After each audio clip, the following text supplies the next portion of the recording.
Blood dripped between Marian Elwell's trembling fingers as she collapsed onto the weathered planks of an abandoned cabin's porch. Each ragged breath sent daggers through her chest, the cold Dakota Territory air burning her raw throat. 3 days of captivity, followed by a night of desperate flight, had left the 16-year-old clinging to consciousness by sheer willpower alone. The distant howling of dogs sliced through the autumn twilight. They were getting closer. Terror clawed at Marian's insides, sharper than the pain from her lacerated feet or the throbbing dog bite on her forearm. She knew with horrible clarity what awaited her if they caught her. The miners at Deadwood paid premium prices for girls like her, young untouched. Virgin stock. They'd called her, examining her body with calloused hands while her uncle watched impassively. They'd sell her to a life of degradation and abuse, used until illness or despair claimed her. Like the Indian women she'd glimpsed at their camp, eyes, vacant spirits broken. "Please," she whispered, though she no longer knew to whom she prayed. Mother had always insisted God watched over them, even in these savage territories. But where was he when the bandana-masked men slaughtered father? When they cut Charles's throat as he tried to shield mother? When little William's body was tossed into the creek like refuse? Where was God when Uncle Edmund, her mother's own brother, stood calmly beside the killers counting coins while her family's blood soaked into the earth? The baying grew louder. Marian tried to push herself upright to continue her flight, but her limbs betrayed her. Darkness crept at the edges of her vision as her fingers clutched the small brass locket around her neck, the only remnant of her former life. "They'll break me," she murmured, the horrible certainty washing over her. "If they take me back, I'll become like those hollow-eyed women. I'll die inside long before my body gives out." A shadow fell across her face. Through half-lidded eyes, Marian glimpsed a figure looming over her. Not the hulking outlaws who'd pursued her through the forest, but someone else, tall and straight-backed, wearing buckskins adorned with intricate tribal patterns. His face bore faded marks of war paint, eagle feathers hanging from his dark hair. An Indian. Stories of Indian atrocities had haunted settler campfires since they'd left Massachusetts. Tales of scalping torture and unspeakable violations committed against white captives, especially young women. Yet Marian felt only a strange calm. Death at this warrior's hands would be quick at least. Better than the living death that awaited her at her uncle's hands. The warrior knelt beside her, dark eyes assessing her wounds with unsettling intensity. His hand moved toward her, and Marian flinched, anticipating the slash of a knife. Instead, he produced a small leather pouch and began extracting herbs and bandages. A healer, not an executioner. "They're coming," she rasped, her voice barely audible. "Dogs, men with guns. They'll kill you if they find you helping me." The warrior's gaze shifted toward the forest's edge, then back to her face with new interest. "Bad men hunt you," he stated, his English accented but clear. Not a question. Marian nodded weakly, surprising herself with her next words. "My uncle betrayed us, sold my mother and me. I escaped during the storm." Something flickered across the warrior's face, recognition perhaps, or a memory of his own pain. For a moment, she thought he might leave her to her fate. Instead, he lifted her with unexpected gentleness, one arm supporting her shoulders, the other beneath her knees. "I am Wicasa," he said simply. "You safe for now?" As the warrior carried her from the blood-stained porch, Marian surrendered to the darkness, claiming her vision. Her last conscious thought was that fate had strange ways of answering desperate prayers. Wicasa hadn't planned to intervene in white settlers' affairs. Chief Running Bear's instructions had been explicit. Observe the Wasichu movement's report their activities, avoid engagement that might endanger the tribe. The tensions between settlers and the Lakota had reached a breaking point. One misstep could trigger the war that settlers' newspapers already proclaimed inevitable. Yet the gunshots had drawn him like a moth to flame. And what he'd found was not what he'd expected, not armed settlers encroaching on tribal lands, but a young girl fleeing for her life, her wounds testament to a desperate escape. Now, as he carried the unconscious girl into the abandoned trapper's cabin, Wicasa considered the implications of his impulsive action. Helping a white settler was dangerous. If discovered by his tribesmen, questions would be raised about his loyalty. If discovered by the girl's pursuers, his life would be forfeit. Yet something about her desperate flight had resonated with a wound he'd carried for 5 winters, the raid that had taken his sister Winona. The memories returned unbidden as he laid the girl on a dusty table, the only suitable surface in the decrepit cabin, the screams in the pre-dawn darkness, the smell of burning hides, the bodies of warriors who'd fallen defending the winter camp, and the empty space in his parents' teepee where Winona should have been. 5 years of searching had yielded only contradicting whispers. Some claimed she'd died during the raid. Others insisted she'd been taken north to the mining settlements, where white men paid gold for women, regardless of their origin. A few spoke of a Lakota woman at Deadwood, who had risen from captive to something more powerful. But such tales seemed more legend than truth. The girl would not survive the night without care. The foot wound concerned him most deep and already showing signs of infection.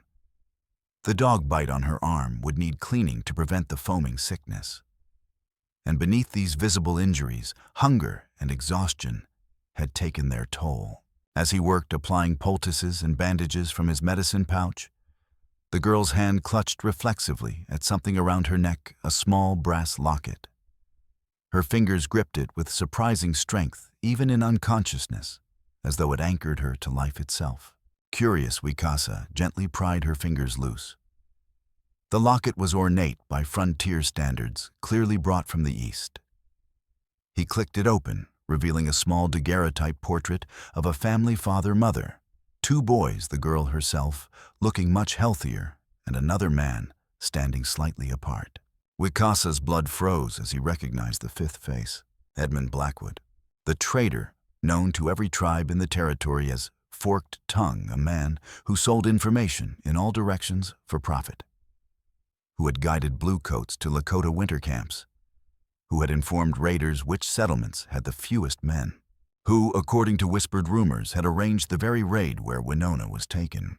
Wicasa stared at the unconscious girl, understanding crashing through him like spring floodwaters. This girl was connected to Forked Tongue family based on her possession of the portrait. Yet she fled from his men. A betrayal, then. Blackwood had sacrificed even his own kin for gain, but more importantly, fate had delivered into his hands a key to finding Blackwood, and perhaps through him discovering Winona's true fate. The realization shifted everything. This girl was no longer just a wounded stranger he'd impulsively helped. She was a means to an end he'd sought for 5 years. If she survived, she might lead him to Blackwood. If Blackwood could be made to talk before a knife ended his treachery. Wicasa resumed his ministrations with renewed purpose, his mind calculating possibilities even as his hands worked to save her life. 3 days passed before Marian fully regained consciousness. Her fever broke on the 2nd night, leaving her weak but lucid. During brief periods of awareness, she'd accepted water and broth from the silent Indian who tended her wound's necessity, overcoming fear and prejudice. Now, as afternoon light filtered through the cabin's broken windows, she studied her unlikely savior. He sat cross-legged near the door, whittling a new arrow shaft with practiced precision. His posture was relaxed, but she noticed how his head tilted slightly at each sound from the forest beyond. Always alert, always listening. "Thank you," she said finally, her voice stronger than she'd expected. "For saving me." Wicasa looked up from his work, dark eyes appraising her with unsettling directness. "Why Forked Tongue hunt you?" The question caught her off guard. Forked Tongue, Edmund Blackwood. He gestured toward the locket still hanging around her neck. "Your picture, his face." Marian's hand flew to the locket, panic surging through her. "You opened it?" "Yes." No apology, no explanation. Just truth plainly stated. Marian swallowed hard, weighing her options. This warrior had saved her life, yet he was still a stranger and an Indian at that. Everything she'd been taught warned against trusting such a man. Yet what choice did she have? He's my uncle, she admitted finally. My mother's brother. He guided our wagon west from Massachusetts, promised to help us settle. Instead, he led us into an ambush. As the words spilled forth, Marian found herself recounting the whole horrific tale. The night attack, the slaughter of her father and brothers, her mother and Mrs. Peterson bound and separated from her. The crude examination to confirm her value. And finally, her escape during the thunderstorm 3 nights ago. They were going to sell me to the mining camps. She concluded, voice trembling with the memory. Uncle Edmund has connections there, men who pay for young girls. I overheard them discussing prices as if I were livestock. Wicasa listened without interruption, his expression unchanging, even as she described the most brutal details. When she finished, he set aside his arrow shaft and fixed her with that same penetrating gaze. Why betray family, he asked. The simplicity of the question struck Marian like a physical blow. Why, indeed, the question had haunted her every waking moment since the attack. Money, I suppose. She answered finally. The outlaws said he gets a percentage of whatever they sell us for. The words tasted bitter. And he always did resent father. Said he wasn't good enough for mother. Wicasa nodded slowly, as though her answer confirmed some private theory. Forked tongue betrays everyone for gold. Your people. My people. He reached into a small pouch at his waist and withdrew a carved wooden horse, extending it in his palm. My sister, Winona. Taken 5 winters ago. Raiders attacked our camp. Marian stared at the small carving, understanding dawning slowly. My uncle? He was involved. He guided raiders, sold information. Where to find camps when warriors away hunting. His hand closed around the carving knuckles, whitening. Where to find women. The implications settled over Marian like a suffocating blanket. Her uncle's betrayal extended far beyond her family, creating ripples of destruction across the territory. She thought of Wicasa's sister, likely no older than herself, torn from her home, just as Marian had been torn from hers. I'm sorry. She whispered the words pitifully inadequate. Wicasa returned the carving to his pouch, his expression unreadable. You heal 2 more days. Then we go. Go where? Find Forked Tongue. Fear gripped Marian's chest. Find him. He'll kill us both. He try, Wicasa acknowledged with grim certainty. We try harder. His calm confidence unnerved her. Why would you risk your life for this, for me? Wicasa's eyes met hers, and for the first time, she glimpsed emotion behind his stoic facade, a smoldering rage, carefully controlled, a determination that bordered on obsession. Not for you, he said simply. For Winona. You are path to Forked Tongue. Forked Tongue is path to truth about my sister. The brutal honesty stung, though Marian couldn't fault his reasoning.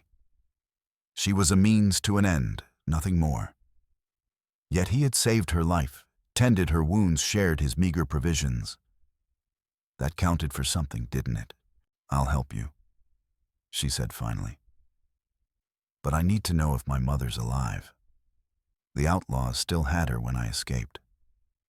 Your mother matters to you. My sister matters to me. Wicasa's gaze softened slightly. Maybe we find both. It wasn't much of a plan, but it offered more hope than Marian had felt since watching her family die. As Wicasa returned to his arrow-making, she settled back onto the makeshift pallet, mind-racing despite her exhaustion. She had traded one danger for another, perhaps.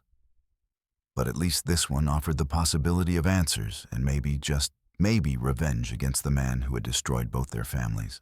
5 days after her collapse on the cabin porch, Marian took her first steps outdoors. Her foot wound had begun to heal thanks to Wicasa's herbal poultices, though walking remained painful. The autumn air felt gloriously fresh after days in the stuffy cabin. "We leave tomorrow," Wicasa announced as they shared a meager breakfast of stringy rabbit. "Your strength returns enough." Marian's stomach tightened with anxiety. The cabin, for all its discomfort, had become a sanctuary. Outside lay a wilderness she barely understood, populated by dangers she couldn't anticipate. "Where will we go?" she asked, forcing herself to sound calmer than she felt. "Trading post at Yellow Creek. 3 days' walk." Wicasa's expression darkened. "Place where information flows like water, where men with gold learn many things." "Will my uncle's men be there?" "Yes, but not Blackwood himself." He studied her face, perhaps seeing the fear she tried to hide. "You afraid?" It wasn't a question, but Marian answered anyway. "Of course I'm afraid. I nearly died escaping those men once." "Fear keeps you alive," Wicasa said, surprising her. "Only fools feel no fear. Warrior feels fear, uses it, not controlled by it." "I'm no warrior," Marian pointed out. "I'm a 16-year-old girl from Massachusetts who can play piano and recite poetry. I don't know how to survive out here." "Then learn." Wicasa's voice held no mockery, only pragmatic certainty. "Or die. Territory gives only these choices." The stark truth of his words silenced her protests. He was right, of course. The skills that had made her a proper young lady in Massachusetts were worthless here. She was learning an entirely new way of existing, where each decision might mean life or death. "Teach me, then," she said quietly, "how to survive out here." Something shifted in Wicasa's expression, not quite approval, but perhaps reassessment. He nodded once before continuing with their preparations. That afternoon, he showed her how to identify edible plants growing around the cabin, how to move quietly through undergrowth, how to read animal tracks and recognize signs of human passage. Marian absorbed these lessons, eagerly recognizing that her life might depend on them. As evening fell, they sat beside the small fire outside the cabin. The silence between them had grown more comfortable over the days, but questions still burned in Marian's mind. "Your sister, what was she like?" she ventured. Wicasa's hands stilled where they were repairing a moccasin. For a moment, Marian thought he wouldn't answer. "Strong spirit, quick to laugh, quick to fight too." His fingers traced patterns in the dirt symbols Marian couldn't decipher. 14 winters when taken. Old enough to be woman, young enough to still climb trees with boys. And there's been no word in 5 years. Wicasa's jaw tightened. Many words. Different words. He poked the fire with a stick, sending sparks spiraling into the darkness. "Some say dead in raid. Some say taken north to mining camps." He hesitated before continuing, his voice lower. "Some speak of Lakota woman at Deadwood. Not prisoner anymore. Something else." "What do you mean, something else?" "Stories only. May not be Winona." His eyes reflected the firelight, turning them to liquid obsidian. "Say she survived by becoming valuable to white men. No secrets. Arrange things." The implication hung in the air between them. Marian thought of the desperate choices a captive might make to survive, to transform from prey to predator, or at least to something predators feared to touch. "Do you believe it's her?" she asked softly. "Must find truth, good or bad." Wicasa looked up from the fire, meeting her gaze directly. Not knowing is slow death. In that moment, Marian glimpsed the depth of his pain, not a fresh wound, but a chronic ache that had shaped his existence for 5 years. The search for Winona wasn't merely a mission. It was the center around which his life orbited, just as finding Mother had become hers. "Tomorrow, then," she said with newfound resolve. "We leave at dawn." The journey to Yellow Creek, tested Marian's endurance more severely than she'd anticipated. Though her wounds were healing, each step sent pain shooting through her injured foot. By the second day, she was limping heavily, sweat beading on her forehead, despite the cool autumn air. Rest, Wicasa instructed when they stopped at midday, pointing to a fallen log. No good if you collapse before reaching trading post. I'm fine, Marian insisted, though they both knew she lied. Pride kept her moving when her body begged for respite. Pride kills in wilderness, Wicasa observed, handing her a water skin. Smart survivor knows when to stop, when to go. I don't want to slow us down. Better slow than dead. He studied her with that penetrating gaze that seemed to see through pretenses. Why push so hard? The question caught her off guard. Why was she pushing herself beyond endurance? The answer came with surprising clarity. Because I'm tired of being helpless, she admitted. Tired of being the frightened girl who needs rescuing. I want... She broke off, struggling to articulate the feeling. I want to be strong enough to face whatever comes. Understanding flickered in Wicasa's eyes. Strength comes many ways, not just walking far with pain. That evening, as they made camp in a sheltered hollow, Wicasa continued her education in survival, showing her how to set snares, how to make fire with minimal smoke, how to read weather signs and cloud patterns and wind direction. Marian practiced until her fingers bled, determined to master these skills. Why you learned so quickly? He asked as she successfully struck sparks from flint and steel for the third time. Because I'm afraid, she answered honestly. Fear is a powerful teacher. Wicasa's mouth quirked in what might have been the ghost of a smile. Now you understand warrior's way. That night, huddled beneath a blanket of rabbit furs Wicasa had traded for Marian, found herself thinking of her mother. Wondering if she still lived, if she suffered, if she believed her daughter had abandoned her. The thoughts brought silent tears that she quickly wiped away, not wanting Wicasa to see this weakness. Crying, not weakness. His voice came from across the small fire, startling her with its unexpected gentleness. Show's heart still beats. Did you cry when you lost your sister? Yes. The simple admission surprised her. Not where others see, but Moon witnessed.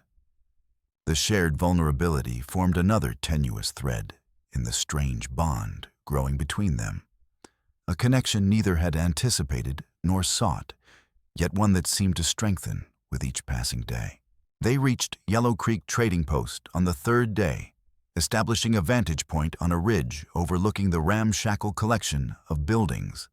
The central structure served as general store, saloon, and informal gathering place for the territory's less reputable inhabitants. Men came and went throughout the afternoon, trappers, prospectors, settlers, and those whose hard eyes and ready weapons marked them as outlaws. More men than usual. Wicasa murmured, scanning the dusty yard where horses stood hitched. Something happens. His suspicions proved correct when a new group of riders approached from the north. 6 men heavily armed and dusty from hard riding.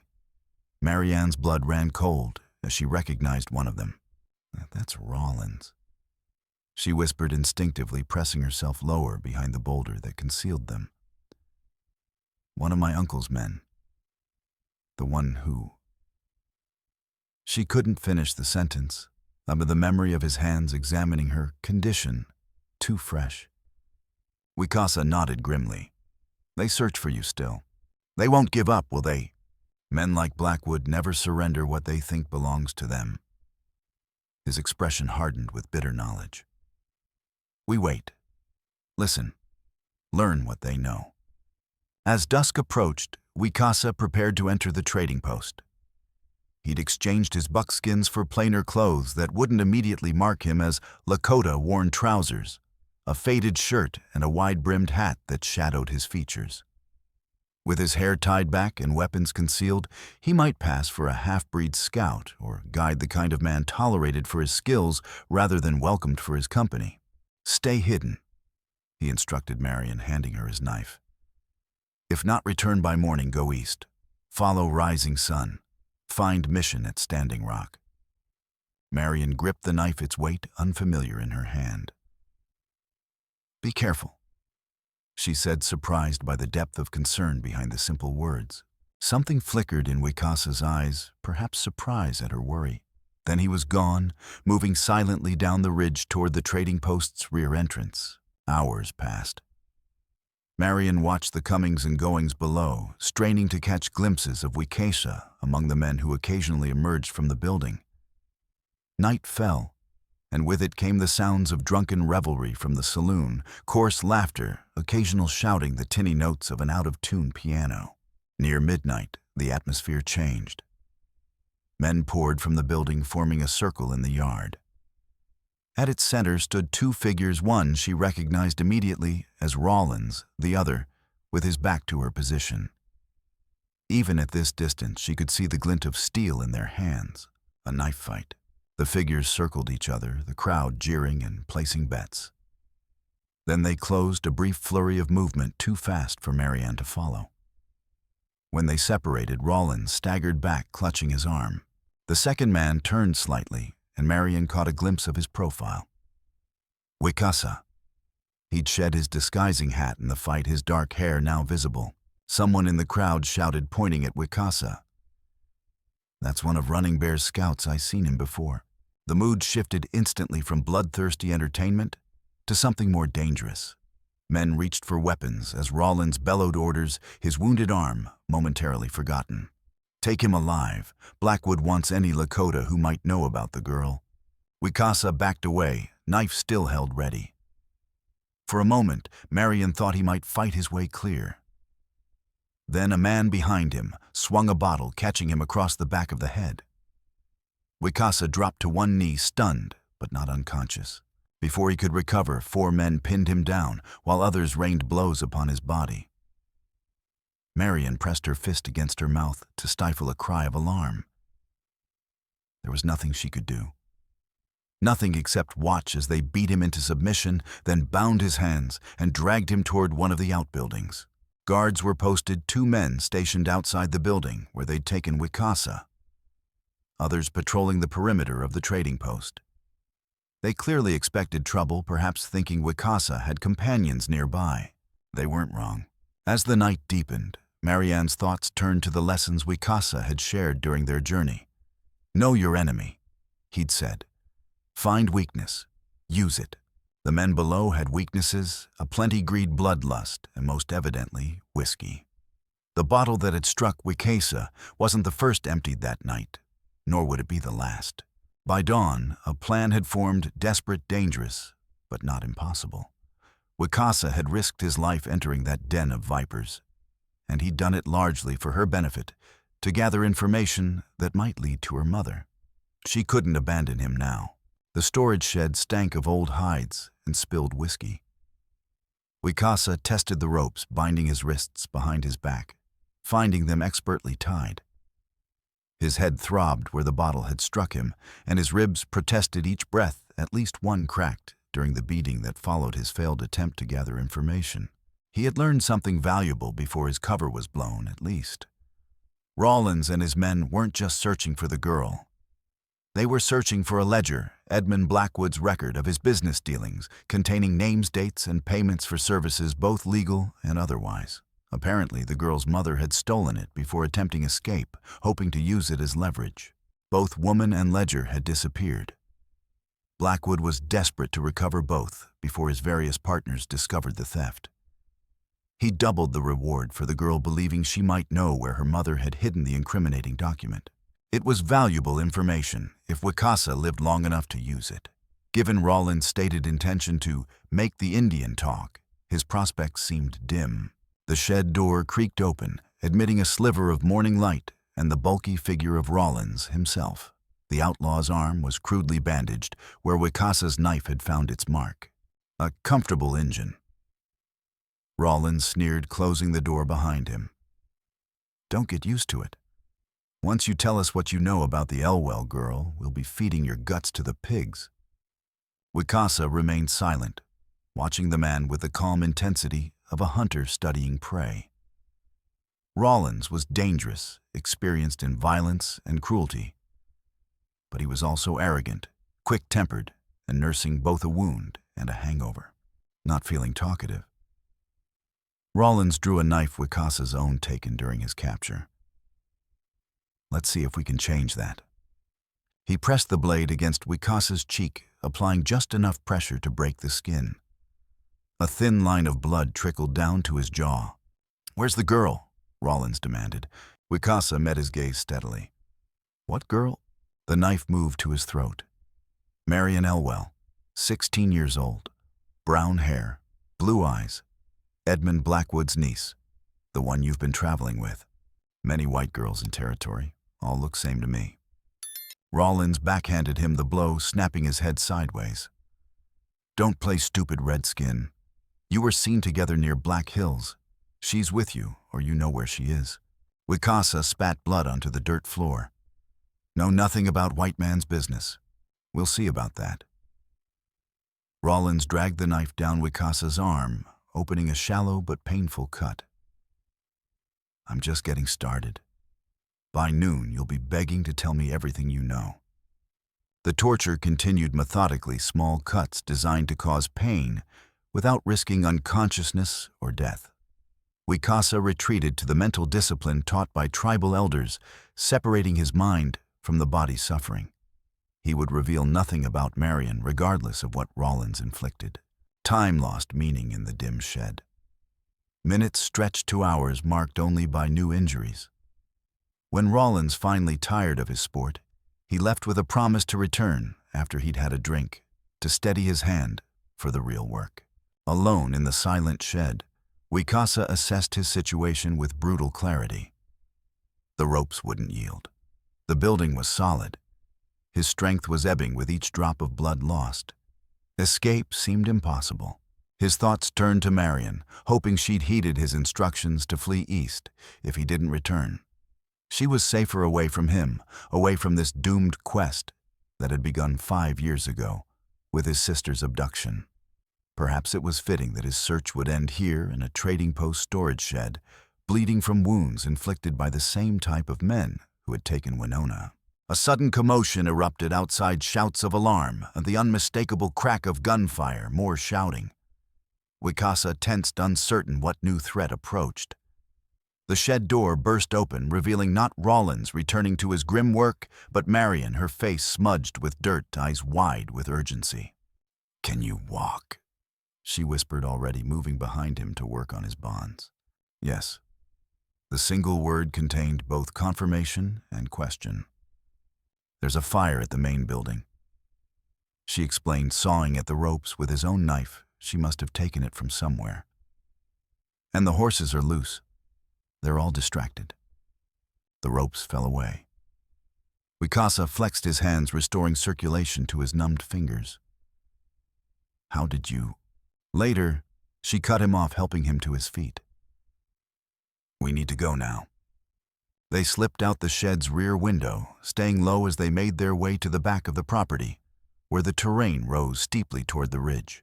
Shouts and cursing filled the air behind them as men fought to control panicked horses and extinguish the fire that now engulfed half the trading post's main building.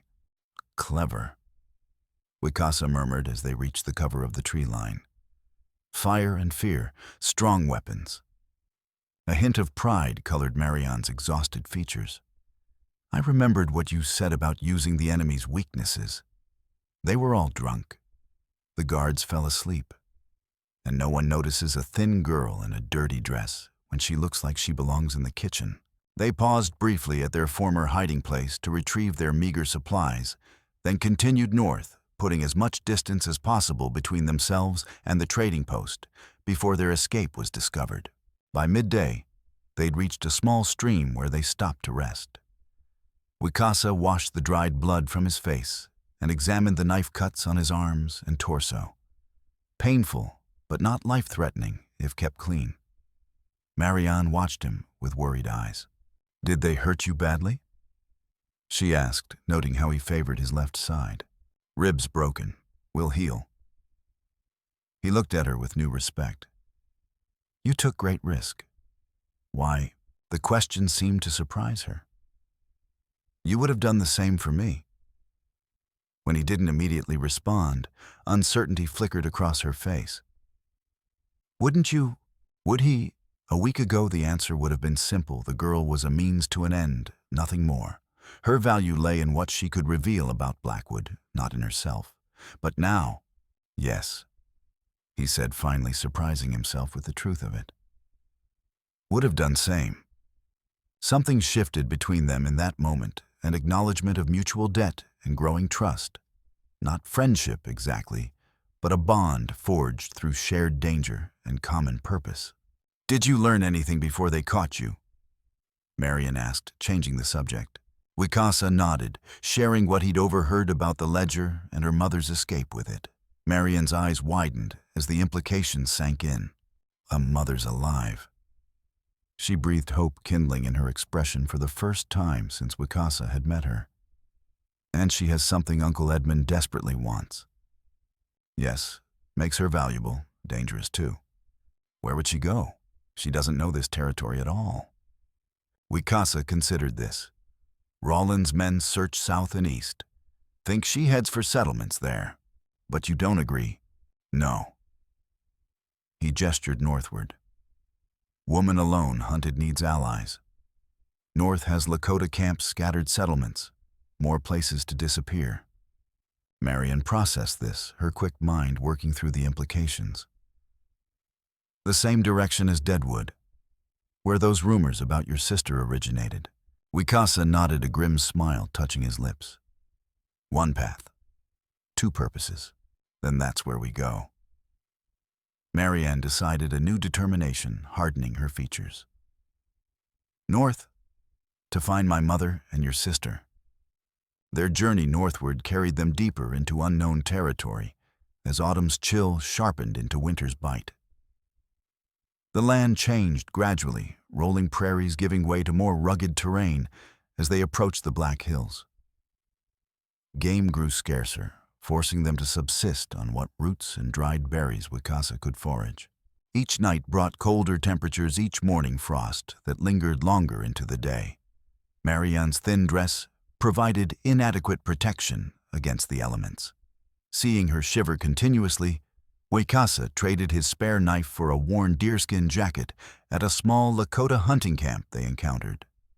The elderly woman who accepted the trade eyed Marian with undisguised suspicion, but asked no questions about the white girl traveling with a tribal warrior.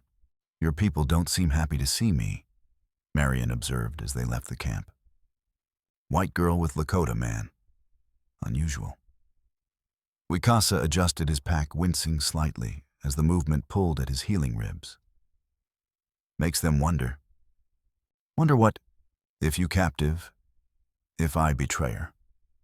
His expression remained neutral, but Marian sensed the weight her presence placed on him.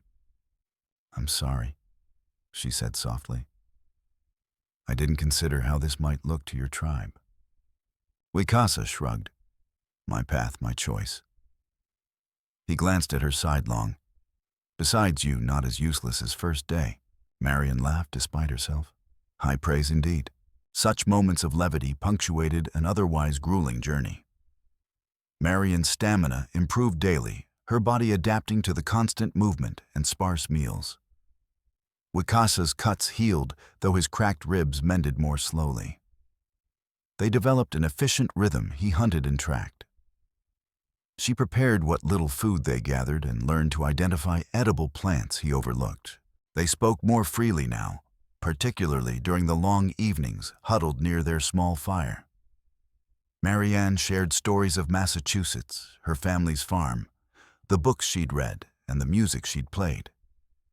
Wicasa told tales of his childhood in the summer hunting camps, his training as a warrior, his sister's uncanny ability to gentle the wildest colts. You miss it, don't you? Marian asked one night as they sheltered beneath an overhanging rock sleet pattering against the ground outside. Your home, your people's way of life. Wicasa was silent for a long moment, feeding twigs into their meager fire. Miss, what was yes? But what was? Disappears like morning mist. New ways come whether Lakota want or not. That's my people's fault, Marian said, guilt coloring her voice. We just keep taking more land, pushing farther west. The world changes. Always has. His voice held neither bitterness nor acceptance, only weary recognition of reality. Strong adapt. Weak vanish. And which will your people be? The question hung in the air between them, unanswerable, yet demanding consideration. Finally, Wicasa met her gaze across the fire. Some fight. Die with honor. Some sign papers move to reservation. His expression softened slightly. Some find new way. Not fully Lakota anymore, not Wasichu either. Walk between worlds. And you, what will you do after we find what we're searching for? Wicasa was silent for so long that Marian thought he might not answer. When he finally spoke, his voice was low, almost to himself. 5 years I lived for one purpose, find Winona. After that, he shrugged. Maybe no after for me. The implication was clear. He didn't expect to survive their confrontation with Blackwood. Or perhaps he simply couldn't imagine a life beyond the quest that had defined him for so long. There's always an after, Marian insisted. Always. Wicasa's smile held no humor. Spoken like one who has not seen enough winters to know better. Age doesn't determine wisdom. She countered, surprising herself with her boldness. Sometimes it just calcifies assumptions. You've been searching so long you've forgotten how to envision anything else. His eyebrows rose at her challenge. And you? What after you see if we succeed? The question gave Marian pause. She'd been so focused on finding her mother, on surviving each day, that she'd given little thought to what came next. I don't know, she admitted. Back east, perhaps, if Mother wants to go. Or somewhere new where no one knows us. She poked at the fire with a stick, watching sparks rise into the darkness. Somewhere I can use what I've learned here. Not the piano and poetry, those seem so trivial now, but the real lessons. About survival. About seeing people as they are, not as I was taught to see them. Wicasa studied her thoughtfully. You change. Not same scared girl from cabin porch? No. Marian agreed. I'm not. And I don't want to be that girl again, the one who knew nothing of the world beyond her comfortable assumptions.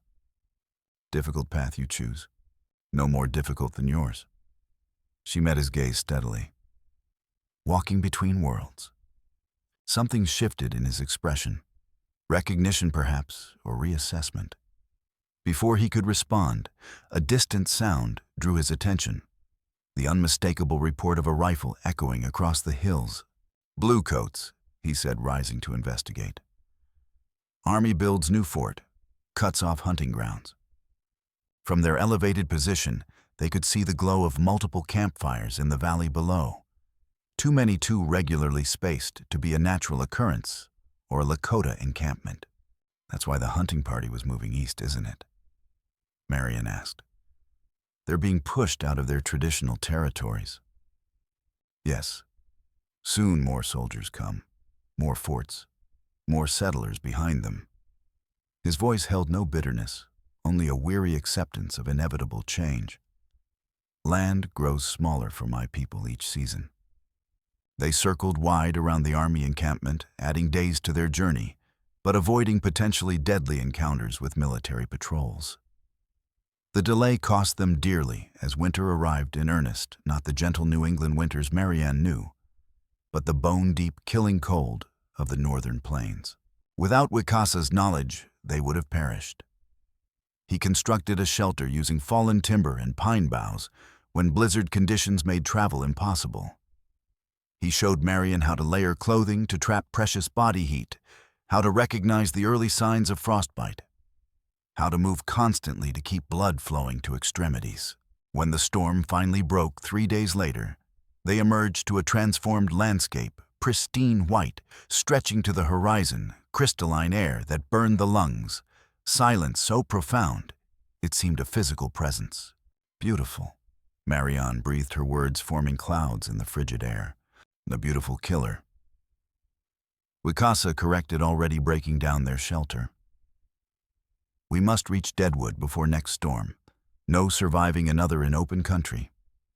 They pushed northward with renewed urgency, following a crude trail now visible only by the occasional post, marking the way to the mining settlement. Each day brought them closer to their goal and to the inevitable confrontation with Edmund Blackwood, who surely would have agents watching for them in a town he reportedly controlled. On the 7th day after the blizzard, they crested a ridge and beheld Deadwood sprawled in the gulch below a haphazard collection of buildings clinging to the steep hillsides. Even from a distance, the signs of prosperity were evident: solid structures among the tents and shacks, the constant movement of men and equipment, smoke rising from dozens of chimneys. Gold makes ugly men rich, Wicasa observed as they studied the town. Rich men buy whatever they want, women included. Marian swallowed hard, thinking of her mother and of Winona. How do we find them in all that? Carefully. Wicasa replied, his expression grim. First, we become invisible. Becoming invisible proved more difficult than expected. Deadwood was a place where outsiders were immediately noticed, where loyalties were purchased rather than earned, and where Edmund Blackwood's influence touched everything from the claims office to the cheapest saloon. They established a crude camp in a sheltered ravine a mile from town, close enough to observe, but hopefully beyond the notice of casual travelers. Wicasa ventured into Deadwood alone, the first day returning with stolen clothes that would help Marian blend in a simple dress and shawl that might belong to any miner's woman, and troubling news. Blackwood has men watching all roads, he reported as they huddled beside a carefully shielded fire. Offers reward for information about strange girl or Lakota warrior traveling together. He knows we're coming. Marian realized a chill unrelated to the temperature racing down her spine. But how? Yellow Creek. Word travels fast when gold involved. Wicasa's expression darkened. Also heard rumors about Ledger. Blackwood tells everyone mother died trying to escape. Says you carry Ledger now. That's why the reward doubled, Marian concluded. He's trying to recover the Ledger before anyone realizes what's in it. She picked at a loose thread on her stolen dress. Did you learn anything about your sister or my mother? Wicasa hesitated, something unfamiliar flickering in his eyes. Uncertainty. Heard name. Winona. Not spoken as Lakota name, but as... He searched for the English word. Title. The Winona. Woman who knows things. Arranges special requests for men with gold. Special requests. Women, whiskey, weapons. His jaw tightened. Not prisoner, partner. Marian absorbed this, connecting it to what he'd told her previously about the rumors. You think she's working with my uncle? That she's part of his operation? Not certain. Must see for myself. Determination hardened his features. Tomorrow we both go. Different paths. Meet at saloon called Golden Nugget when sun touches western hills. The following day, they entered Deadwood separately, Wicasa heading toward the Chinese Quarter, where his distinctive features might draw less immediate attention, Marian toward the respectable businesses along the main street. With her head down and shoulders hunched, she hoped to pass for a miner's daughter or young wife, invisible in a town where men outnumbered women 20-1. For hours she drifted from store to store, ears alert for any mention of Edmund Blackwood or a woman matching her mother's description. The prosperity evident from a distance proved illusory up close. Deadwood was a town built on desperate hope and brutal reality. Men who had sacrificed everything for the chance of striking it rich, and the parasites who fed on their dreams. As afternoon waned, Marian made her way toward the Golden Nugget, a two-story establishment that seemed marginally more respectable than the other saloons lining the muddy main street. She hesitated at the entrance, gathering her courage. Women were present inside she could see through the windows, but not the sort her mother would have approved of her associating with. Before she could enter, a heavy hand fell on her shoulder. "Oh well, now what have we here?" She turned to find herself facing a barrel-chested man with a badge pinned to his vest, not an official marshal's star, but something that signified authority in this lawless place.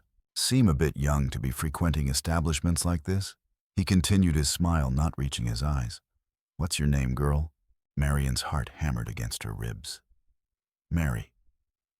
She lied, ducking her head submissively. "Mary Smith. I'm looking for my father.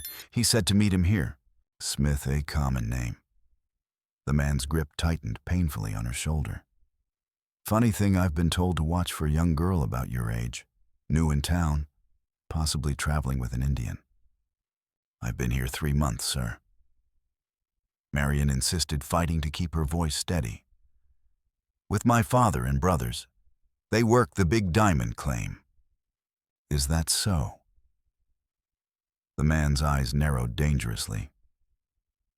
"Then you won't mind coming with me to verify that. Mr. Blackwood is offering a handsome reward for a particular young lady, and I'd hate to miss out through carelessness." Terror surged through Marian as he began steering her toward a building marked Sheriff's Office. Inside would be no salvation, only men in Blackwood's pay, eager to collect the reward and deliver her to her uncle's tender mercies. She had to act now, drawing on every lesson Wicasa had taught her about using an opponent's strength against them. Marian suddenly went limp, dropping her full weight against the man's grip. Surprised, he momentarily loosened his hold. In that instant, she twisted free and darted into the crowded street, ducking between horses and wagons as shouts erupted behind her.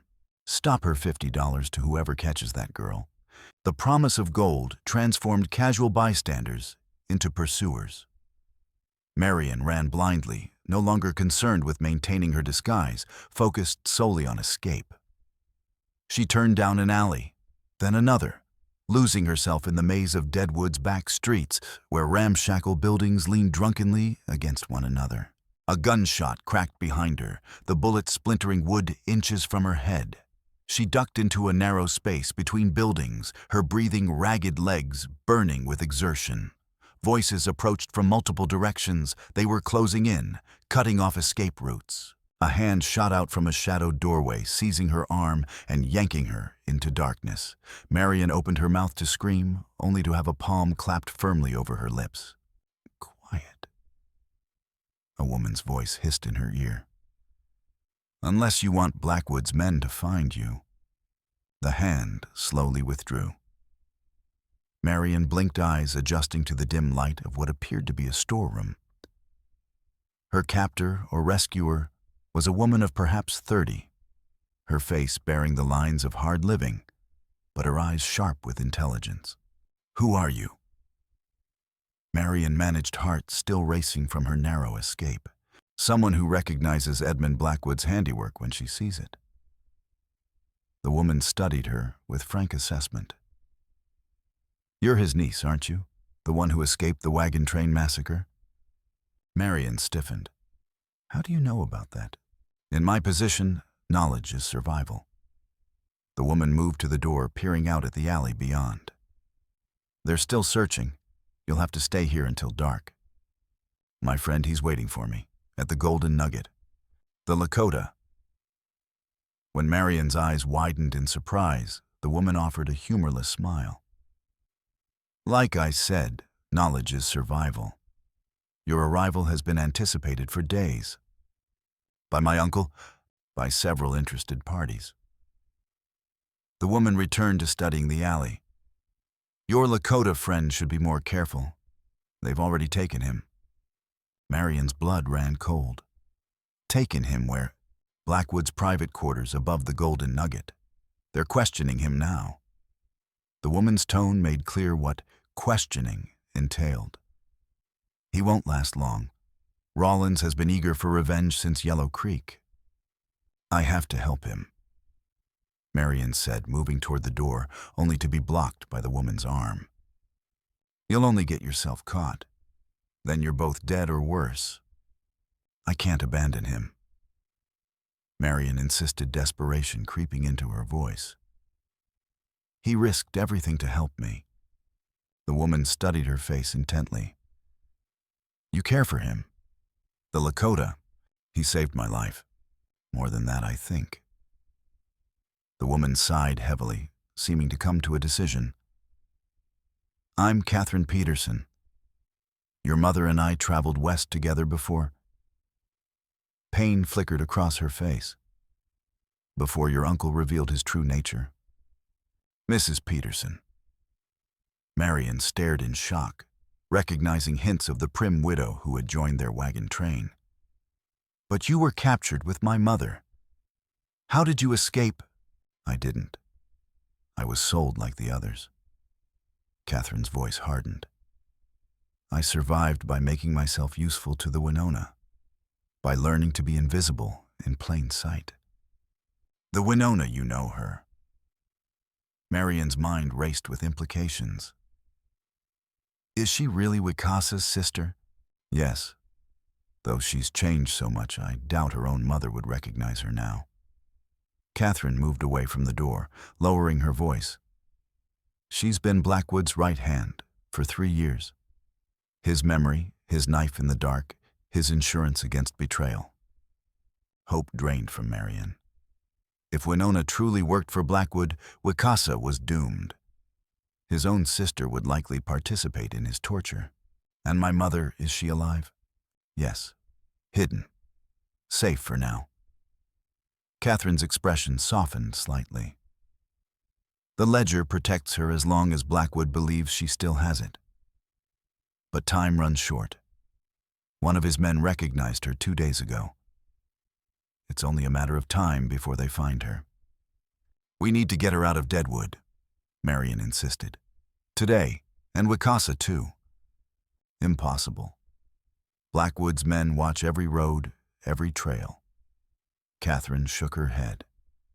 There's only one way to ensure anyone's safety. The ledger must be made public. Its contents would destroy not just Blackwood, but half the respectable businessmen in the territory. But we don't have the ledger, Marian protested. Mother does. No. Catherine's gaze was steady. You do. Or rather, you wear it. Confusion gave way to dawning comprehension as Marian's hand flew to the locket around her neck. The portrait's a clever hiding place. Your mother removed the original family portrait and replaced it with miniature pages from the ledger photographed by a process your uncle himself commissioned for document duplication. She knew he would hunt her, so she sent the evidence with you, the one person he wouldn't immediately suspect. Marian's fingers trembled as she opened the locket. The family portrait was there, seemingly undisturbed. But when she pressed the edge as Catherine demonstrated, the photograph slid aside, revealing tiny pages densely covered with names, dates, and figures. All this time, she whispered, staring at the damning evidence she'd unknowingly carried. All this time it was with me. Your mother hoped you'd escaped cleanly, that you'd reach authorities in the east. Catherine's expression softened with something like pity. She never imagined you'd return to the lion's den. I had to find her. Marian closed the locket, mind racing with implications. And now I need to save Wicasa. We can use this to trade for both their lives. A dangerous gamble, Catherine warned. Blackwood might simply kill all of you once he has the ledger. Then we need leverage beyond just the threat of exposure. Marian's mind worked furiously. If we could convince enough people in town that the ledger exists, spread rumors about its contents, Blackwood couldn't silence everyone. Catherine's expression shifted from doubt to calculation. That might work. The golden nugget will be packed tonight. Miners just got paid. If enough of them hear rumors that their business partners are in Blackwood's ledger, exactly. Marian nodded, plan forming. When does Blackwood usually appear at the saloon? Around 8. He likes to make an entrance, remind everyone whose town this is. Perfect. That gives us time to spread rumors and save Wicasa. Marianne's determination solidified into resolve. Will you help us? Catherine hesitated, weighing risks against conscience. Yes, she said finally. But not just for you. For Emily. And for myself. It's time Blackwood paid for what he's done to all of us. As Catherine slipped out, to begin spreading carefully crafted rumors about the ledger's existence and contents, Marian prepared for her own mission, rescuing Wicasa from Blackwood's quarters before the evening's confrontation. The odds were steep, but failure meant certain death for them both, and death was preferable to returning to her uncle's control. Pain pulled Wicasa back to consciousness, sharp, insistent pain radiating from his ribs, his face, his shoulders. He opened his eyes to unfamiliar surroundings, not the crude shed of Yellow Creek, but a well-appointed room with actual furniture. A bedroom, he realized, one that stank of expensive whiskey and cheap perfume. Finally awake. The voice came from behind him. I was beginning to think Rollins had been too enthusiastic. A man moved into his field of vision, well-dressed, clean-shaven, with cold eyes, that assessed Wicasa like a butcher examining meat. Edmund Blackwood, the face from the locket, the architect of so much suffering. Forked tongue. We haven't been formally introduced. Blackwood continued pouring himself a drink from a crystal decanter. Though you've caused me considerable inconvenience recently. Wicasa tested his bonds hands, tied securely to the chair, where he sat, ankles likewise bound to the legs. No immediate escape possible. He would have to wait for an opportunity if one came. My niece seems to have developed an unfortunate attachment to you. Blackwood sipped his whiskey, studying Wicasa over the rim of the glass. Quite the scandal, if it became known. A respectable white girl consorting with a savage. Wicasa remained silent, conserving strength, assessing his captor. Blackwood wasn't like Rollins, all brute force and immediate violence. This man was calculating, patient, comfortable with power. More dangerous by far. I'm curious. Blackwood continued, setting his glass down. What did you hope to accomplish? Did you truly believe you could walk into my town and take what's mine? Still, Wicasa said nothing. Let the man talk. Every word revealed something potentially useful. Ah, the stoic Indian routine. Blackwood smiled without humor. Rollins will break through that eventually. He's quite talented at persuasion. He moved closer, studying Wicasa's face. But perhaps we can avoid such unpleasantness. I'm a businessman after all. I prefer efficient transactions. He pulled a chair over, sitting directly opposite Wicasa. Tell me where my niece is hiding and what she's done with my ledger, and I'll ensure your death is quick. Continue this silence, and Rollins will make your remaining hours memorable for all the wrong reasons. Wicasa met Blackwood's gaze directly. Your niece escaped, gone east, never see again. You lie to me again. Blackwood's voice hardened. And I'll have your sister brought in to assist with your questioning. The Winona has developed quite a talent for extracting information, even from her own kind. The casual revelation that Winona was indeed here and working for Blackwood struck deeper than any physical blow. Wicasa fought to keep his expression neutral, but something must have shown, for Blackwood's smile widened. Ah, so that's why you came. You heard the rumors about your lost sister and couldn't resist investigating. He laughed softly. How disappointed you must be to discover she's no longer the innocent girl you remember. What you do to her? Wicasa demanded, breaking his silence. Do I saved her? Blackwood leaned back, clearly enjoying Wicasa's reaction. When she arrived with the other women from your camp, she was just another piece of merchandise. But I recognized something in her intelligence, adaptability, an instinct for survival. So I made her an offer instead of sending her to the mining camps. What offer? Learn, observe, become useful. Blackwood's tone was almost proud. And she did beyond all expectation. Now she manages aspects of my business that require discretion. Quite the success story, wouldn't you say?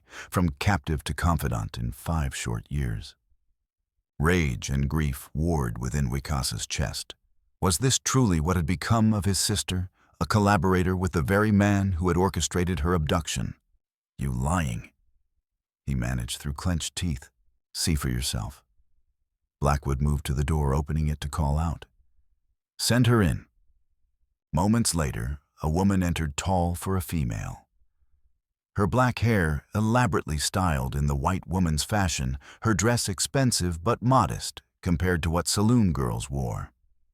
She moved with fluid grace, her face composed in a mask of perfect control. But beneath the cosmetics and fine clothes, beneath the years and hardship, Wicasa would know those eyes anywhere. Winona. He breathed the name a prayer and a lament combined. She regarded him coolly, no flicker of emotion crossing her features. Brother, you've traveled far from Running Bear's camp. Her voice was lower than he remembered, roughened by years and whiskey. But the cadence remained unmistakably hers.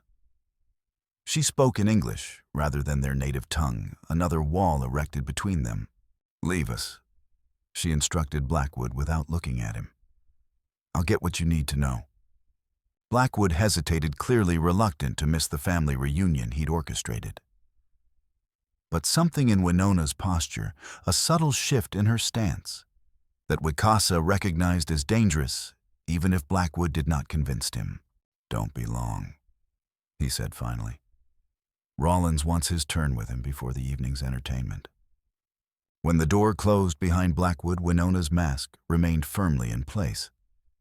She circled Wicasa, slowly examining his bonds and injuries with clinical detachment. 5 years searching, she said finally. And this is where it ends. You always were stubborn. Winona.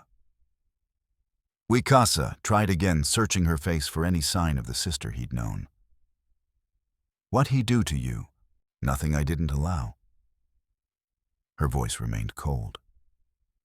I adapted. I survived. I became what I needed to become.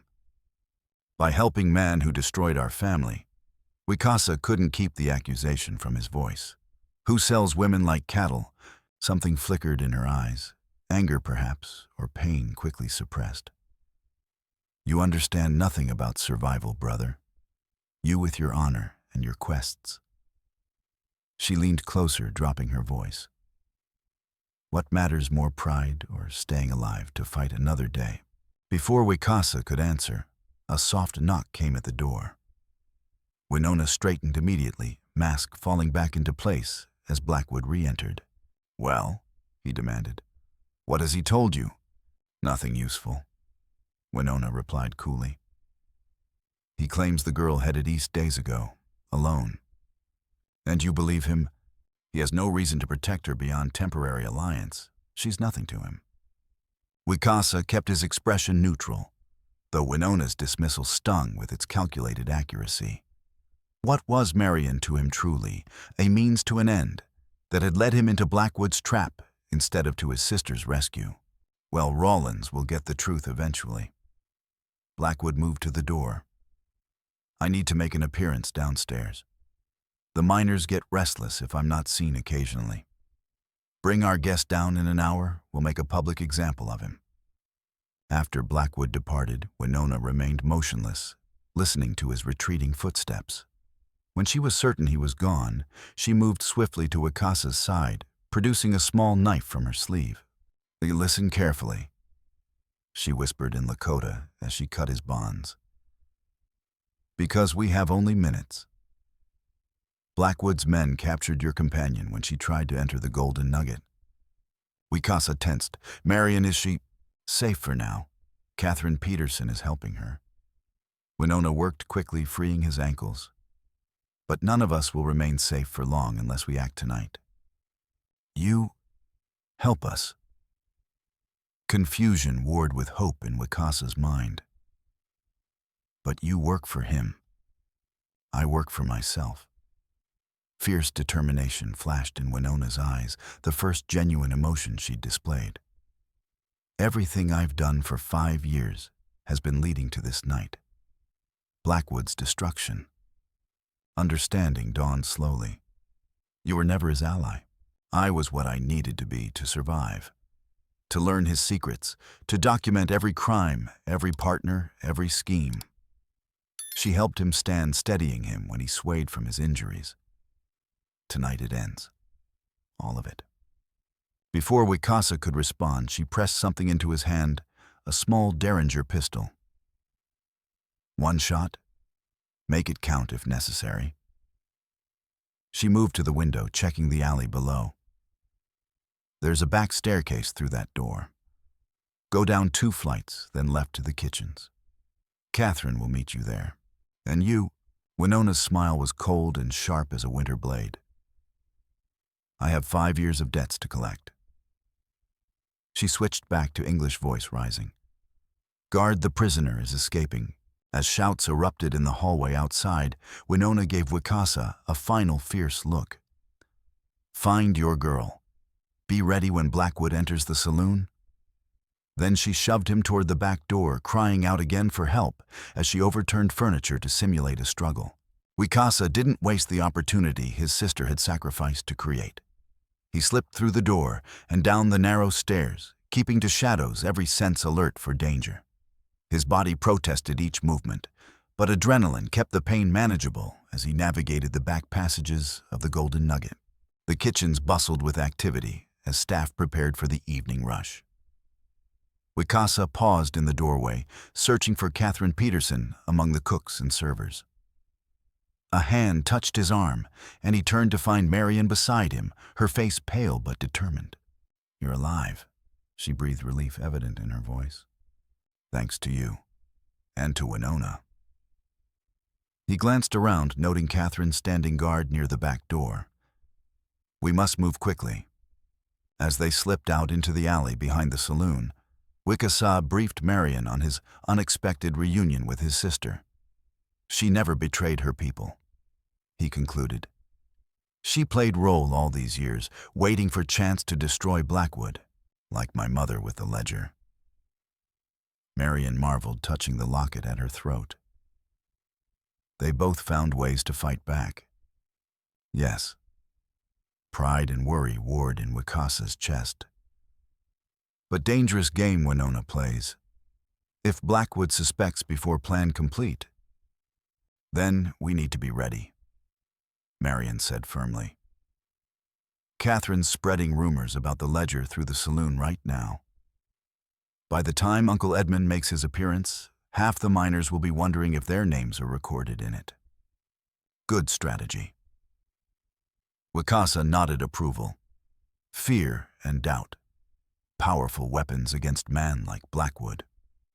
They found positions near the saloon's main entrance, watching as miners and traders filed in for the evening's entertainment.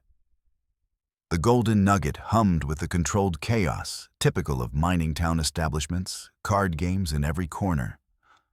Women in gaudy dresses circulating among the tables, a piano player pounding out a tinny tune that struggled to be heard above the general din. As 8 o'clock approached, the atmosphere shifted subtly. Conversations grew more animated, men glancing nervously at their companions or arguing in hushed tones. Catherine's rumors were taking root, spreading from table to table like a slow-burning fuse. It's working, Marian whispered. Look how they're talking. Something's brewing. Wicasa nodded, hand resting on the Derringer concealed in his pocket. Now we wait for Blackwood. They didn't wait long. At precisely 8, the saloon doors swung open with unnecessary force. Edmund Blackwood entered, flanked by Rollins and 2 other armed men. His gaze swept the room with the confident assessment of a man on his own territory. The usual respectful silence that greeted his arrival was noticeably absent. Conversations continued, though, at lower volume, and several men deliberately turned their backs, subtle rebellions that didn't escape Blackwood's notice. His eyes narrowed as he moved toward the bar, nodding curtly to the keeper who hurriedly served his usual whiskey. The tension in the room was palpable, building with each passing minute as Blackwood surveyed his domain. "Now," Wicasa murmured, guiding Marian toward the entrance, "before he leaves." They stepped into the saloon together, the Lakota warrior and the white settler girl, and conversation died as heads turned toward the unexpected sight. Blackwood froze mid-drink, eyes widening in momentary shock before narrowing with calculation. "Well," he drawled, setting down his glass with deliberate calm. "The prodigal returns. How kind of you to save us the trouble of a prolonged search, niece." "Uncle Edmund," Marian replied, her voice carrying clearly through the suddenly silent room. "I believe you've been looking for me." "Indeed. Family concerns, you understand."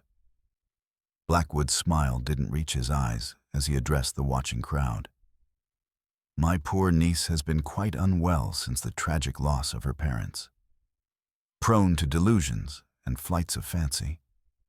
"I'm not delusional," Marian countered, moving further into the room with a confidence Wicasa wouldn't have believed possible from the terrified girl he'd found on the cabin porch. "And I'm not here to surrender. I'm here to negotiate." "Negotiate?" Blackwood laughed, genuinely amused. "Child, you have nothing to negotiate with. You're alone, outnumbered, and frankly out of your depth." Marian's hand went to the locket around her neck. "I have this." Understanding dawned on Blackwood's face, quickly replaced by calculation. "Ah, my sister's clever hiding place. I should have guessed." He extended his hand. "Return it, and I'll consider allowing you and your companion to leave Deadwood alive." "That's not how negotiation works, Uncle." Marian's gaze swept the room, taking in the dozens of witnesses. "This ledger contains details of your operation, names, dates, payments. Every person you've betrayed, every partner you've cheated, every official you've bribed." Murmurs spread through the saloon as men exchanged uneasy glances. Catherine's rumors now had visible confirmation. "You're bluffing." Blackwood scoffed, though uncertainty had crept into his eyes. "There are no copies." "Are you willing to bet your empire on that?" Marian countered. "Your partners certainly won't be once they learn of the ledger's existence. How long before someone decides you're too great a liability?" The whispers grew louder as men processed the implications. Many were likely Blackwood's business associates or knew someone who was. The threat of exposure would spread through Deadwood like wildfire, regardless of what happened next. "What do you want?" Blackwood demanded, dropping all pretense of familial concern. "My mother. Released unharmed, free to leave the territory with me." Marian's gaze flicked to Wicasa. "And you never pursue us again, any of us." "And the ledger remains my insurance until we're safely away. After that," she shrugged, "perhaps I'll send it back. Perhaps not. You'll have to live with the uncertainty just as your victims have lived with the consequences of your actions." Blackwood's face flushed with suppressed rage as he recognized his position. The ledger's exposure would destroy him, and Marian knew it. "You have 1 hour to produce my mother." Marian continued, voice steady despite the tension thrumming through her body. "After that, copies of the ledger go to territorial authorities and newspapers in Chicago and New York." "Very well," Blackwood said finally, voice tight with restrained fury. "Your mother for the ledger. But my patience has limits, girl. You have 1 hour to conclude our business." He nodded toward Wicasa. "Or your savage friend starts losing fingers." Before Marian could respond, the saloon doors opened again.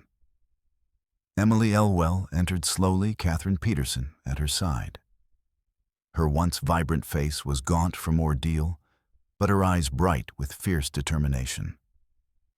When she saw Marian, her composure cracked, tears welling as she opened her arms. "Mother," Marian breathed, rushing forward to embrace the woman she had feared dead. Their reunion, poignant as it was, lasted only moments before Blackwood's impatient voice cut through the emotional tableau. "Touching, truly. Now the ledger, if you please." Mother and daughter separated reluctantly, Emily's hand rising to cup Marian's cheek in a gesture of infinite tenderness. "You came back for me." "Of course I did," Marian whispered. "I couldn't leave you. And now we'll leave together." Emily turned to face her brother, steel entering her voice. "You'll have what you want, Edmund. But know this, if you ever come near my daughter again, I'll ensure every secret in that ledger becomes common knowledge, copies or no copies." The threat coming from the proper Sister Blackwood had clearly underestimated carried weight that Marian's alone might not have. He inclined his head in reluctant acknowledgement. "The ledger," he repeated, extending his hand once more. Marian reached for the locket, hesitating as her fingers touched the clasp. Her gaze sought Wicasa's, a silent question in her eyes. He gave a nearly imperceptible nod. Whatever happened next, he would ensure their escape or die trying. But before Marian could remove the locket, the saloon doors swung open yet again. The crowd parted as Winona entered, her bearing regal, her expression unreadable, as she approached the confrontation at the room's center. "There's been a change of plan," she announced, her voice carrying throughout the room. "The ledger stays with the girl." Blackwood's expression shifted from triumph to confusion to dawning rage. "Have you lost your mind? After everything I've done for you? Everything you've done." Winona laughed, the sound like breaking glass. "Like arranging my abduction, selling me to the mining camps, using me as your personal spy and enforcer once you realized my value. I made you what you are." Blackwood hissed, aware of the watching crowd. "Without me, you'd be just another dead Indian girl in an unmarked grave." "Perhaps. But thanks to you, I'm so much more." Winona's smile was terrible to behold. "I'm the woman who knows all your secrets, Edmund, who has witnessed every deal, every betrayal, every murder, who has her own documentation far more detailed than that little ledger." Shock registered on Blackwood's face as understanding dawned. "You've been working against me all this time, every minute of every day for 5 years. Satisfaction gleamed in Winona's eyes. "Did you really think I would ever forgive, ever forget I've been planning your destruction since the moment I realized my value to you?" Blackwood's hand moved toward his gun, but Wicasa was faster. The derringer appeared in his hand, aimed at Blackwood's chest. "No more killing forked tongue. Your time ends." Rawlins and the other enforcers reached for their guns, but froze as multiple hammers cocked throughout the saloon. Half the patrons had drawn weapons, not in defense of Blackwood, but in opposition to him. The night's revelations had shifted the balance of power decisively. "Kill them all," Blackwood shouted, desperation overcoming calculation. "Whoever shoots the girl gets double the reward." No one moved. The silence stretched, broken only by the ticking of the clock behind the bar. "They won't follow you anymore, Edmund," Winona stated calmly. "Your empire is finished. Your partners will distance themselves by morning. Your enforcers will seek new employment. Your victims will step forward now that they need not fear you." Blackwood's face contorted with hatred. "You ungrateful savage bitch. I should have let them kill you with the others." "Yes, you should have." Winona's expression remained implacable. "It was your first and greatest mistake." Rawlins, seeing his employer's position deteriorating, made a desperate lunge toward Marian. Wicasa's derringer discharged with a sharp crack, the bullet striking Rawlins in the shoulder and spinning him backward. As Rawlins fell, Blackwood seized the moment of distraction to draw his own weapon. Before he could fire, another shot rang out from Winona's hand this time. Blackwood staggered, dropping his pistol as blood spread across his expensive shirt. Not a killing shot, Wicasa realized, but a disabling one. His sister had aimed to wound, not to execute. Why? Blackwood gasped, clutching his bleeding shoulder as he sank to his knees. Why not just kill me years ago? Because death is too quick. Winona replied, her voice cold as mountain snow. I wanted you to live long enough to see everything you built crumble, to stand trial before those you've wronged, to spend your remaining years in a cage just as you caged others. She turned to the stunned crowd. This man's crimes extend beyond Deadwood. 5 years ago, I began documenting every transaction, every partner, every victim. Tomorrow, those documents will be published in newspapers across the territory. Those of you with clean hands have nothing to fear. The rest? She shrugged. I suggest you distance yourselves before the territorial marshals arrive. As if on cue, several men slipped quietly toward the exits, unwilling to be present when authorities inevitably responded to the night's events. Others moved to secure Blackwood and his few remaining loyal men, eager to demonstrate which side of justice they supported. Winona turned to Wicasa, switching to Lakota. Take them and go. Now, while confusion reigns, I've arranged horses behind the saloon. Oh, come with us, Wicasa urged, reaching for his sister's hand. Your vengeance is complete. Come home. Sadness flickered across Winona's features. There is no home for me, brother. Not anymore. What I've become, what I've done. She shook her head. Some transformations cannot be undone. It doesn't matter what you've done, he insisted. You're still my sister, still Lakota. No. She squeezed his hand once before releasing it. I am the Winona, and I have business to finish here. Her gaze shifted meaningfully toward Blackwood, who glared at them with undisguised hatred. Go. Live. Remember me as I was not as I am. Understanding that further argument was futile, Wicasa nodded once a warrior's acknowledgement of another's chosen path. He turned to Marian and her mother, gesturing toward the saloon's back exit. We go now. As they slipped away from the confrontation, still unfolding in the saloon's main room, Wicasa cast one final glance at his sister. She stood tall and resolute, facing the man who had destroyed her innocence, but failed to break her spirit. Whatever happened next, her vengeance was assured. Blackwood would never again wield power in these territories. It was not the reunion he had imagined during 5 years of searching, not the rescue he had planned. But perhaps it was justice of a sort, justice his sister had crafted with her own hands, on her own terms. Outside, 3 horses waited as promised.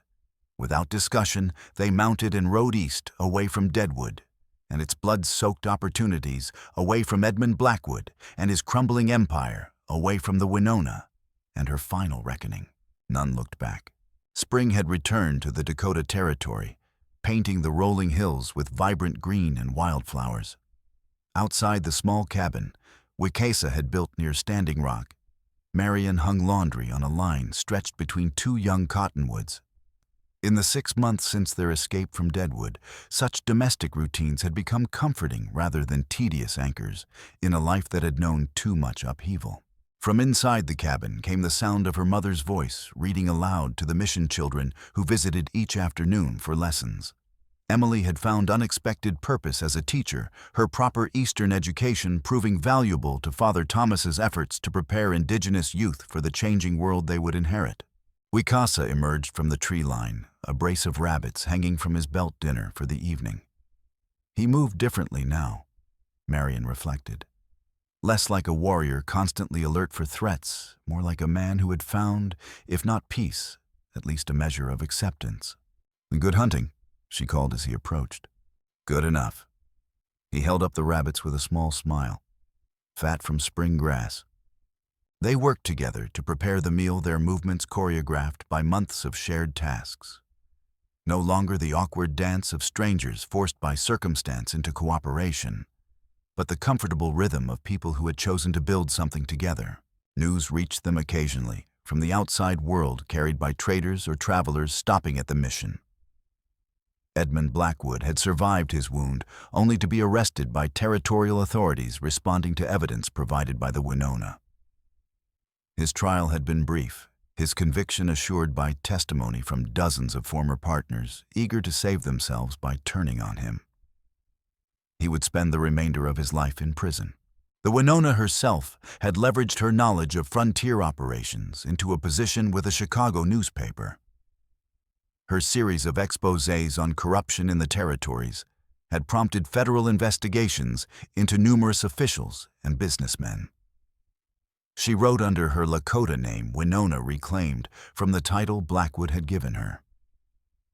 Her most recent letter to Wicasa had included newspaper clippings and a promise to visit when her work in the East was complete. "You miss her," Marian observed that evening as they sat together on the cabin's porch after dinner, watching the sunset paint the western sky. Yes. Wicasa's acknowledgement came easily now, the wound of their brief reunion having healed into something he could carry without constant pain. But proud, too. She fights with different weapons now. Good weapons. Words and truth instead of knives and guns, Marian agreed. Sometimes they cut deeper. They fell into comfortable silence, each reflecting on the journey that had brought them to this moment. From desperate enemies to reluctant allies, to something neither had anticipated, partners in building a life between worlds. "Mother's talking about returning east in the autumn," Marian said finally. "To Massachusetts, or perhaps New York, where Winona is. She thinks I should continue my education." Wicasa nodded slowly, his expression carefully neutral. "Good opportunity. It would be," she agreed. "But I'm not going." He looked at her, then surprise evident in his features. "Why not?" "Because my education isn't finished here." Marian's hand found his on the rough-hewn bench between them. "I'm learning things no Eastern school could teach me. About survival, about courage, about walking between worlds." Wicasa's fingers intertwined with hers, a simple gesture that conveyed more than words could express. "Not easy path," no, she acknowledged, "but nothing worthwhile ever is." The next morning, Father Thomas arrived from the mission Bible in hand. Emily had arranged everything, a simple ceremony combining Christian elements with Lakota traditions that Wicasa had taught Marian during their months together. No elaborate preparations, no expensive dress, just honest words spoken beneath the open Dakota sky. As Marian and Wicasa exchanged vows, she in English, he in Lakota Emily, dabbed at tears while the handful of guests from both worlds looked on. Not a conventional union by any measure, but one forged in the crucible of shared hardship and mutual respect. Two paths becoming one. Father Thomas pronounced as he concluded the ceremony, "May your journey together be long and fruitful." That evening, as twilight settled over their small homestead, Marian and Wicasa stood together outside their cabin. Before them stretched the plains, neither fully wild nor truly tamed, awaiting the uncertain future with the same stoic endurance they had learned to cultivate within themselves. "Do you ever regret it?"